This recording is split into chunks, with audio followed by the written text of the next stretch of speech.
Dịka otu n'ime ememe ndị eji iji emerube ụbọchị mbụ wepụtara maka izisa ozi banyere ọrịa AIDS na-adị n'abalị mbụ nke ọnwa Disemba kwa afọ ọbụla, ụlọọrụ Agency Anambra Steeti na-ahụ maka igbochi ọrịa AIDS akpọrọ ANSACA dọrọ aka na ntị wee na-ekwu na agha na-ebu megide HIV na AIDS ebibeghịkwa. Ụlọọrụ a nyere ndụmọdụ a n'ihe mmemme ọchịkọbara iji emerube ụbọchị a n'Awka. Chibuzo Obidike ga-akọtọpụ akụkọ a.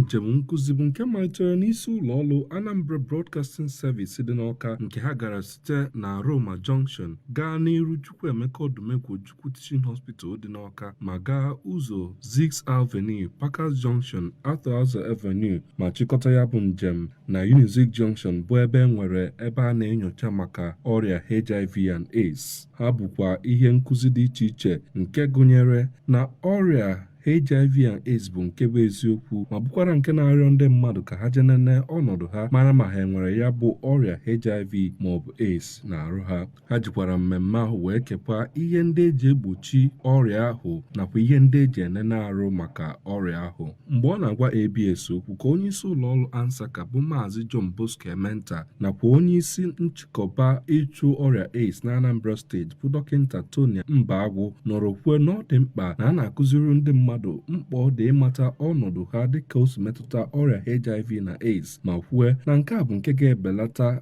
nkesa ọrịa ahụ ma kwekwa nkwa na ọgwụ a na-enye maka ya bụ ọrịa bụ nke a na-enye na-anaghị ego ọbụla. N'okwu a dị iche iche, onye isi Achieving Health Nigeria na Anambra Steeti bụ Dọkịta Onyeka Ugwu nakwa nwunye Kọmishọna ndị uwe ojii na Anambra Steeti bụ Oriakụ Bolanre Aderemi Adeoye nọrọ gwa ndị mmadụ na enwego ebe dị iche iche ha nwere ike ime nnyocha ahụ ha maka ọrịa HIV and AIDS n'Awka, nke gụnyere nke dị na Unizik Temporary Site n'ahịa Eke Awka na Ekwueme Square nakwa Roma Junction. Mmemme World AIDS Day bụ nke a na-emerube kwa ọnwa Disemba dị na mkpụrụ ụbọchị nke mbụ iji kụziere ndị mmadụ ihe kwesịrị ịmata gbasara ọrịa HIV and AIDS. Nke afọ a, ndị ANSACA na-achịkọba ya na Anambra Steeti site na enyemaka ha na ndị Achieving Health Nigeria Initiative, AIDS Healthcare Foundation nakwa atụmatụ njikọ aka United Nations gbasara ọrịa AIDS nke akpọrọ UNAIDS nakwa ndị otu ndị ọzọ dị iche iche.